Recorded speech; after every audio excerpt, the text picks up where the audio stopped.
ľudí zaskočí práve Šrí Lanka tým, lebo nešušlem, hovorí sa Šrí Lanka, nie ako my hovoríme Srí Lanka. Pre nich je to žiarivý ostrov. A zaskočí ich ešte možno bývalá taká politická a nepríjemná situácia, kde trvala 26 rokov vojna od roku 1983 až do roku 2009, kedy sa konflikt medzi tamilskou organizáciou LTTE a tzv. Tamilskí tigri, ktorí bojovali proti srilanskej, alebo teda doslova, že sinhalskej vláde, ten sa skončil. No a tento ozbrojený konflikt v mnohých ľuďoch po celom svete tak dosť rezonoval a krajina bola trošku tak neatraktívna pre mnohých ľudí, lebo sa možno aj báli vycestovať a hovorili si, že tam je vojna a stále sú tam bombové atentáty. Toto sa chvála Bohu skončilo a do roku 2009 sa krajina postavila naozaj na pevné nohy a začal sa rozvíjať turistický ruch. Je to krajina, kde žijú dve také markantné etniká. Sú to Tamilovia a Sinhalci. Sinhalcov je viac. Sinhalcov je skoro 74%. Ostatné sú Tamilovia, potom nejakých 7-8% sú kresťania, 7% sú moslimovia, nejakých 17%, ak si pamätám, sú hinduisti a Mórovia. To sú také zvláštne etnikum ľudí, ktorí boli pôvodne obchodníci, ktorí migrovali medzi Novým Zélandom, Šrí Lankou, Maldivami a Arabským polostrovom.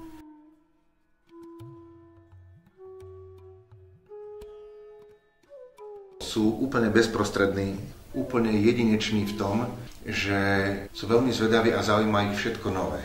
Všetko nové, čo oni nepoznajú, a keď ich budete počúvať vy, tak oni vás budú počúvať dvakrát toľko a keď im ukážete, že ste taký istý človek ako oni, tak vám dajú kľudne aj svoje srdce. Podelia sa s vami o posledné, zoberú vás ku ním domov a tam už politika potom nehrá rolu. A tam, ja som sa od tých ľudí za posledných niekoľko rokov naozaj veľmi veľa naučil v mojom živote. Naučil som sa príjmať ten deň taký, aký je. A je veľmi dobré podľa mňa, keď človek má nejaké dlhodobé plány, ale buddhisti hovoria jednu vec: nežijeme včera, nežijeme zajtra, ale žijeme dnes. A preto si vážia túto chvíľu a vážia si ten pobyt na našej planete Zem naozaj každú sekundu a o ten život aj bojujú. Oni žijú naozaj tak, že neplánujú si to, že kedy bude dovolená. Žijú zo dňa na deň, z radosti do radosti. Tešia sa naozaj z každej minúty. My ako Európania sa podľa mňa máme čo od nich učiť. Takej tej ľudskosti, takej tej prirodzenosti, bez pretvárky. Tí ľudia sú tak milí, že keď sa s vami rozprávajú, tak sa vás dotýkajú. Hej, že ste im veľmi sympatickí, keď sa s nimi rozprávate, naozaj chcete sa dozvedieť o ich živote viac. A nehráte tu takú rolu Európana. Ja som vyššie, mám viac peniazí, ja tu platím. Tí ľudia, keď budú v pozícii človeka, že radi pomôžu, radi poslúžia, je to fajn. Ale ako náhle by sa mali stať niekým, kto slúži, tak tí ľudia majú svoju hrdosť. A potom sa vám dokážu obrátiť chrbtom. Oni slovo stres podľa mňa ani nepoznajú. Stres poznávajú vtedy, keď my máme stres, keď my sme nervózni z toho, že niečo nefunguje. Ale oni sa na nás pozerajú ako na pripečených, že čo sa deje, preboha, však nehorí. My sme zvyknutí na nejaký štandard, ktorý musí fungovať, a keď to nefunguje, tak sme vykolajení. Oni nie. Oni sa tomu postavia, povedia si, no dobre, tak je to tak to vypálilo, tak to musíme teraz žiť. A je tam o mnoho väčší kľud.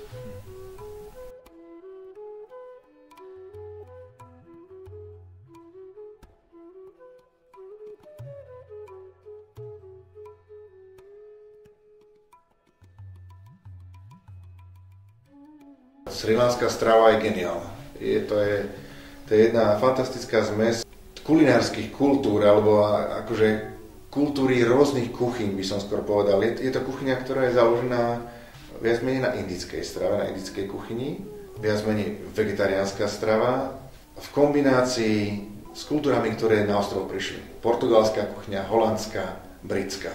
A je to neskutočná zmes chutí, ktorá sa nedá okúkať, nedá sa objesť jednej chuti. Hovorí sa, že Šrí Lanča za celý svoj život nedokáže ochutnať všetky jedlá, ktoré poskytuje ostrov. Lebo obyčajný šošovicový dál, to je varená šošovica, oranžová alebo červená, sa dá pripraviť na 100 spôsobov a pritom je to stále dál. Niekto dá viac klinčeka, niekto dá viac zázvoru, niekto viac koriandru, niekto dá zase škoricu, niekto nedáva kokosové mlieko, niekto dáva do toho viac čili, niekto dá zelené korenie, niekto dá trošku mango chutney do toho a vždy je to iná chuť. A ten dál stále vyzerá rovnako, ale iná chuť. A majú tam úplne obyčajný pokrm, ktorý sa volá Paul Sambol. Je to kokosová drť, je to kokos, ktorý je nastrúhaný na drobné kúsočky, pokvapka sa to limetkou, šťavou, z čili, s troškou papriky, cesnačku a cibulky. Urobí sa z toho taká šťavnatá chlpatá kopa, ktorá je prílohou ku všetkému. Je sa na raňajky, na obed, na večeru. Tak ako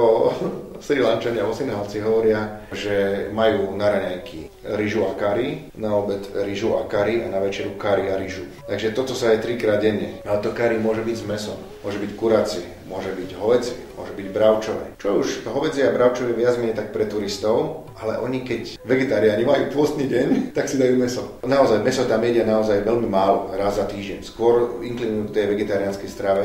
Nehovorím, že vegánsky. Tá vegánska strava je viac do Indie. Oni tam vajíčka, mlieko, maslo a syr jedia. No tak ich kuchyňa je teda založená teda na kari, ktoré môže byť z rôznych plodín. Môže to byť z mesa, hovorím, môže to byť kuracie, môže byť bravčové, hovädzie. Pričom buddhisti viac menej jedia iba kuracie meso, aj to tak raz v týždni. Keď majú pôstny deň, ešte raz to opakujem. No a potom častokrát sa je kari z jackfruitov, z breadfruitu. To sú tropické ovocia, ktoré rastú vysoko na stromoch, sú to veľké haľuzy. Je to náhrada mesa pre vegetariánov doslova. Robia kari z lufy, z rôznych druhov baklažánov. Vedia urobiť zemiakové kari. A keď vám niekto dá zemiakové kari na stôl, tak si vás chce najviac uctiť, lebo pre nich sú zemiaky veľmi drahá zelenina, lebo sa u nich nedajú dopestovať. Dovážajú ich z Nového Zélandu a keď vám niekto dá zemiakové kari, tak Slováčisko si povie, nebudeme zemiaky, však to je furt doma, tak mali by ste si vždy aspoň jeden zobrať zo slušnosti, aby ste ich neurazili, lebo oni vám preukazujú veľkú česť, že vám dajú na stôl zemiakové kari. A takisto je to s ovocím, s jablkami. Jablko je pre nich najtropickejšie ovocie, najexotickejšie ovocie, lebo to tiež dovážajú z Nového Zélandu a tam sa nedá dopestovať, lebo je tam veľmi ľudko. Na import veci. Ryžu napríklad musí Sri Lanka dovážajú z Thajska, lebo vypestujú množstvo ryže, ale nedokáže pokryť ich trh. Majú tam 12 druhov ryže, z toho 4 hlavné. Je to dlhozrná, gulatozrná, potom je to ryža, ktorá je červená, to je taká, že ich ryža, to vo svete nenájdete takej kvality a takej chuti tú ryžu. No a potom majú ešte jasminovú ryžu. Hej.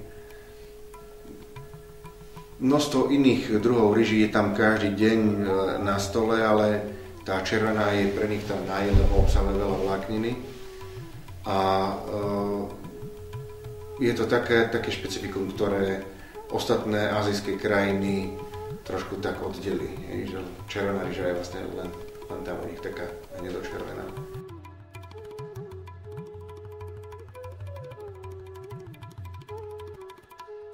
Stávajú diaľnice.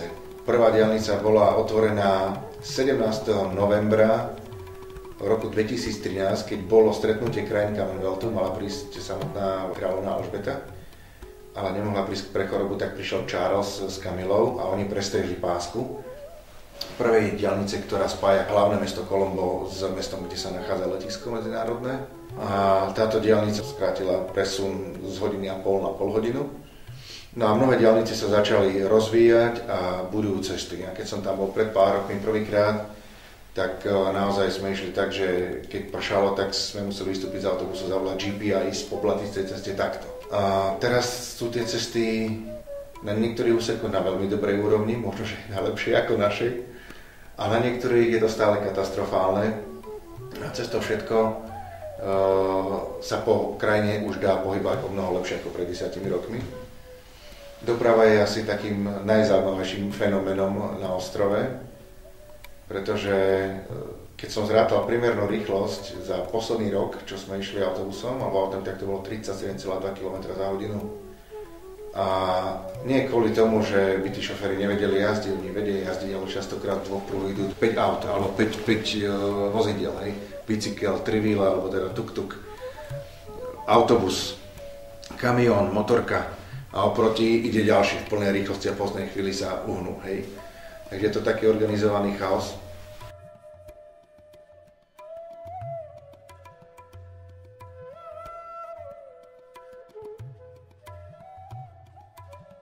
V krajine sa nachádza jedna veľká zaujímavosť. Na ostrove sa nachádza zhruba 5000 slonov. Z toho 2000 slonov žije v zajatí a slúžia človeku, buď sťahujú drevo, alebo pracujú v službách, doslova vozia turistov.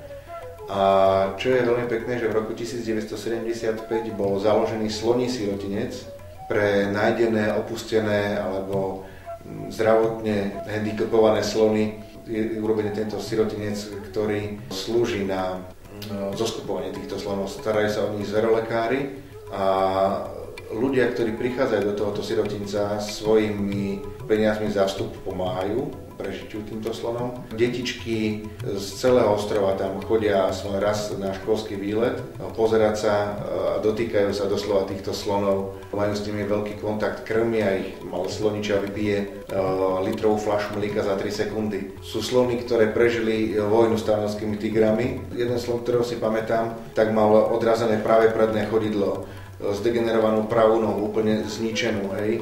A ľudia ho doniesli do tej orfanáže. Minulý rok ináč zomrel ten slon, som ho poznal asi 4 roky. No a starajú sa tam o tie opustené slony. Je to nádherná vec, vidieť tie slony chodiť sa kúpať. Z orfanáže idú teraz z toho sirotinca, prechádzajú cez hlavnú cestu ku rieke Mahaoyaganga, kde sa kúpujú, lebo tá slonia koža musí byť tiež hydratovaná, minimálne 2-krát za deň. A je to úžasné, je to niečo tak pekné, čo na svete asi nenájdete. Je to spojené aj s edukáciou, s výchovou, ale aj so záchranou týchto slonov. Majú tam 16 národných parkov, medzi najväčšie národné parky patrí Národný park Jala, kde sa na kilometr štvorcový nachádza viac leopardov ako v Afrike na kilometr štvorcový. Majú tam 128 leopardov v Národnom parku. Majú tam národné parky, kde sa nachádza 96 druhov hadov, z toho 6 smrteľne jedovatých. 256 druhov vtákov, z toho len 80 sú normálne vtáky, ostatné sú endemické. Tie, čo žijú iba tam na ostrove. Motýle, plazy, hady, buvoly, vodné kravy, nájdete krokodíly, leguány, varany, kalony, tie najväčšie netopiere, ktoré sú vlastne pod slnkom. Celá tá fauna a flóra je tak divoká a nachádzajú každoročne nové a nové endemické zvieratá. Jedna veľmi zaujímavá vec na Srí Lanke je to, že ani jedna vodná plocha, ktorá na ostrove je, nie je vytvorená prírodou. Všetky vodné rezervoáre, nádrže a jazera vytvoril človek za účelom zadržať dažďovú vodu a tá sa následne filtruje a robí sa z nej voda pitná. Jedine v horskej oblasti, kde sa nachádza najvyšší vrch Srí Lanky, má 2524 metrov, volá sa Piduru Talagala, tak okolo neho v oblasti Nuara Elie, Kegali a Baduli, to je vlastne také horstvo, kde ľudia moc nechcú žiť, lebo je to vysoko a je tam o 10 stupňov chladnejšie, museli by si kúpiť sveter, tak tam pramenia častokrát vody, ale je to veľmi málo na to, aby pokrylo dopyt na ostrove po tejto pitnej vode. Takže už starí králi pochopili to, že tá voda je jediným problémom na ostrove, ktorý keď vyriešia, tak to bude rajský ostrov a to sa im podarilo.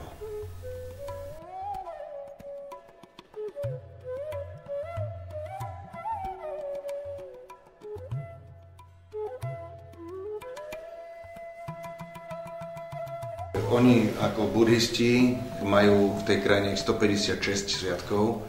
Neviem, či viete, ale buddhistický týždeň trvá 8 dní, nie 7. Pondelok, utorok, streda do obeda, streda po obede, štvrtok, piatok, sobota, nedeľa. V nedeľu sa tiež svetí, je to taký voľnejší deň a streda do obedu sa pracuje a streda po obede sa svetí. No, majú tam samozrejme Nový rok, ale nie je to vtedy, keď ho máme my. Nový rok je medzi 13. a 14. aprílom a dokonca za Nový rok tento dátum prijali aj Tamilovia, ktorí majú 14. apríla Nový rok. A obidve komunity trávia Nový rok zvláštnym spôsobom. Napríklad buddhisti alebo sinhálci čakajú na pokyn od hlavného mnícha, kedy sa bude variť ryža. A ryža sa musí variť tak, že musí z hrnca vykypieť, aby bol rok dobrý. Tak každý je nachystaný a čaká na pokyn hlavného mnícha, že 11 hodín 15 minút je ten správny čas, teraz začína byť nový rok. Je to spojené s astrologickými predpovediami, kedy sú hviezdy spriaznivo naklonené a vtedy on do rádia po celej krajine vyhlási, že teraz sa začína variť ryža. A oni varia ryžu, kým im nevykypí. No a keď ryža vykypí, tak sa ľudia poobímajú, sadnú si za spoločný stôl, začnú jesť tú sladkú ryžu, pečú koláčiky, popíjajú čaj, rozprávajú sa a po takomto prvom rodinnom stretnutí sa medzi sebou navštevujú aj niekoľko kilometrov. Tak je to taká veľká migrácia obyvateľstva. Niektoré rodiny to už robia tak po európsky, že prídu všetci na ten jeden deň spolu do jednej rodiny a tak vlastne oslavujú nový rok. To je to také hybridné, lebo aj kresťania, ktorí sú tam, síce oslavujú nový rok 31. decembra na 1. januára, ale nenechajú si ujsť ani tento sviatok, lebo je to ich štátny sviatok, je to nový rok a aj kresťania sa stretnú, potom sa medzi sebou navštevujú, takže majú častokrát 2 nové roky, teraz sa píše rok 2665, myslím, buddhisticky. No a Tamilovia hneď na druhý deň, alebo ešte v ten deň, oslavujú nový rok zase tak, že majú rôzne hry. Preťahujú sa lanom, obhádzajú sa vajíčkami. Detská súťažia v skoku vo vreci, to sa rýchlejšie kde dostane.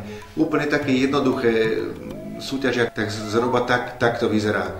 Rodiny povychádzajú z domov vonku, na veľké ihriska, na spoločné verejné priestranstva a bavia sa.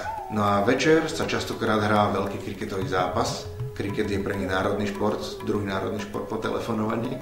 Čo sa týka hlavného štátneho sviatku, tak to nie je nový rok, ale je to vlastne 4. február, kedy bola spísaná zmluva o nezávislosti.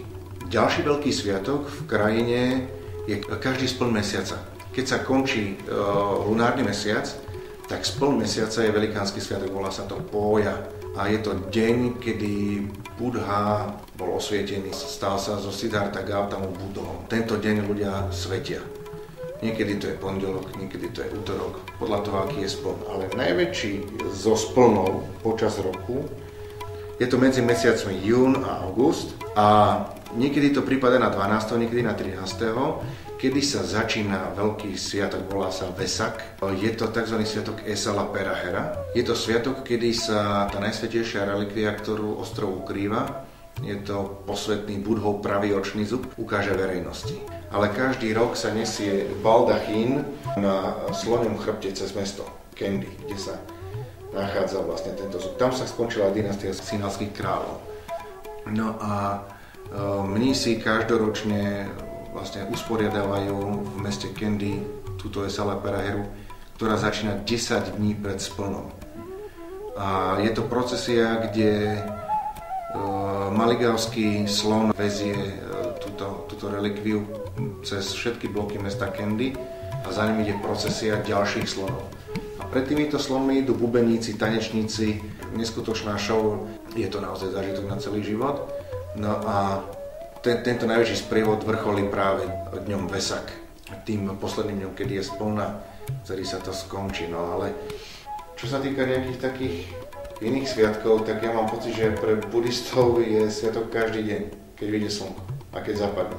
Tí ľudia vedia krásne žiť, oni sa stretávajú. No ako rodina idú sa prejsť, dajme tomu popri oceáne, prejdú sa a pozerajú sa na západ slnka.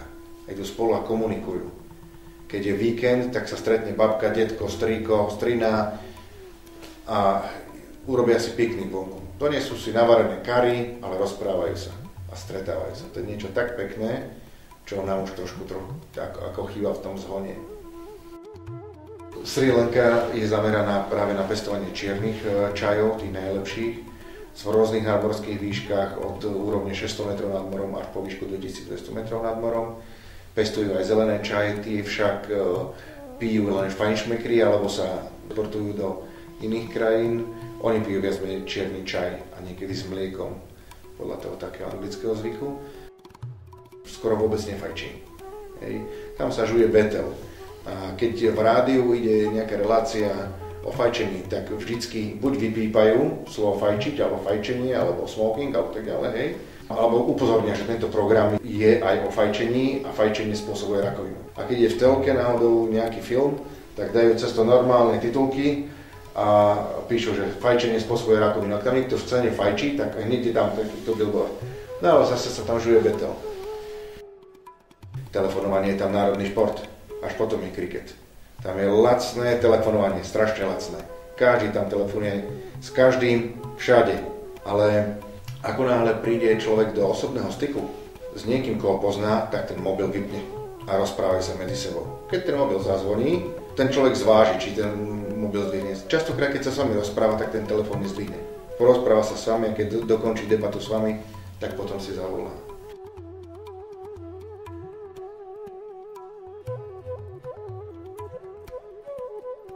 Detičky skôr hrajú kriket medzi blokmi, v parkoch, prechádzajú sa, bicyklujú sa. Nevidel som decká zabávať sa vlastne na tých laptopoch a spoločensky sa hrajú. Doslova, ako my kedysi dávno. Možno, že keď tie mobily prídu aj tam, sa to zmení, ale tam ja si vždycky na Sri Lanke oddychnem práve od týchto vecí. Je to mnoho krajšie, keď vidíte, že sa tie deti medzi sebou hrajú, že sa pobijú o trojkolku napríklad. Hej? Ale pobijú sa. Škola prijali oný britský systém školstva, pričom dieťa je pre školu vychovávané už v 5. roku života ako v škôlke a keď dieťa prejde testom v škôlke, tak je spôsobilé nastúpiť do prvého ročníka, pričom už aj to prvé štúdium sa započítava pre základnú školu. Základná škola trvá vlastne až po 15. rok života, bez ohľadu na to, či je to škola špecializovaná, alebo majú školy špecializované na remeslá, dajme tomu. Už zo základnej školy sa končí secondary school, hej, tam sa dá priamo prejsť a skončiť v 15. roku života a môže sa stať človek remeselník. Viac menej však ale chcú tú secondary school ešte ukončiť a končia v 18. 19. roku života, alebo prechádzajú na college, na vysokú školu. Čo je veľmi zvláštny trend na Sri Lanke je to, že belgické, holandské a nemecké spoločnosti tam pozakladali univerzity, kde si vychovávajú svojich študentov. Platia im, na školstvo je bezplatné, hej, ale tieto akože súkromné školy, ktoré vychovávajú deti od začiatku až po vysokú školu, sú platené nemeckými, holandskými, belgickými spoločnosťami a tie ich vychovávajú buď pre strojárenský priemysel, alebo pre IT, pre teda tie elektronické služby a zaplatia im potom aj internát na tej vysokej škole. Oni však potom musia na 4 roky prísť do Európy a tam robia zadarmo pre nich, alebo robia v korporáciách, ktoré sú priamo na ostrove. Samozrejme, skoro každý chce využiť odchod z krajiny do Európy, aby získali skúsenosť. No a vtedy vlastne tieto spoločnosti platia im ubytovanie a stravovanie, avšak nedostávajú gážu 4 roky. To je za to, že nechali akože vyštudovať. A po 4 rokoch ľudia častokrát v zahraničí zostávajú u nás v Európe a oni z toho ich platu, ktorý tam zarobia, dokážu 2/3 poslať domov. Školstvo, hovoríme tam bezplatné, majú tam 17 univerzít, majú len v hlavnom meste, v Colombe. Je tam architektúra, sú tam právnici, lekári, ale aj elektrotechnické školy, prírodovedecké školy. Majú tam dievčenské školy, napríklad ako stredné školy, čisto dievčenské, to ešte pozostatok z viktoriánskych čias, ale tie školy dievčenské sú špecializované na, dajme tomu, na masérske služby, pre ajurvédskú medicínu. A sú tam školy, ktoré podporujú rozvoj remesiel, doslova. Medzi remeslami rátajú aj poľnohospodárstvo. Výuka poľnohospodárstva ako takého, tam hrá veľký príjm, lebo krajina, tam čo padne, to vyrastie, hej. Nedaj Bože tam zahodí cigaretový špak, ešte z toho vyrastol nejaký špakovník, ak sa povie. Títo ľudia majú veľmi vysokú vzdelanosť. Majú najvyššiu vzdelanosť v Ázii. Posledná bilancia z roku 1995, čo si pamätám, bolo 88% ľudí bolo gramotných. Dnes, čo som dostal informáciu internú od miestnych sprievodcov, je to 91,2% ľudí vie písať a čítať. Čo je na azijskej krajiny niečo neskutočné. Rozprávajú plynulo anglicky, angličtina sa vyučuje na školách, je to aj úradný jazyk. Rozprávajú sinhalsky a tamilsky. Ak chce človek náhodou ísť do nejakej štátnej inštitúcie robiť alebo sa zamestnať, musí vedieť anglicky a mal by vedieť sinhalsky. To školstvo je na veľmi vysokej úrovni a detičky tam chodia oblečení v rovnošatách. Prvý stupeň končí výuku o 12. hodine a majú družinu do 12:30 a druhý stupeň končí o 2:00 a družinu aj do 3:30. No, súkromné školy majú častokrát iné farby, ošatenia, také pieskové a štátne školy majú biele košele, modré kravaty alebo červené kravaty a modré nohavice, modré sukne. A dievčence napríklad nosia vždy dlhé 2 copy. Dievčatá si nestrihajú vlasy, majú od narodenia vlastne dlhánske vlasky a vždycky rozdelené do 2 copov. Ak má žena jeden cop, tak už je vydatá. To je napríklad taká zvláštnosť. No a deti sú veľmi zvedavé ako všade na svete, avšak tieto ich decká majú perfektné projekty, kde sa oni stretávajú s turistami, zastavia turistu a opýtajú sa, či sa s ním môžu porozprávať, že to majú v rámci výuky, tej komunikácie v anglickom jazyku.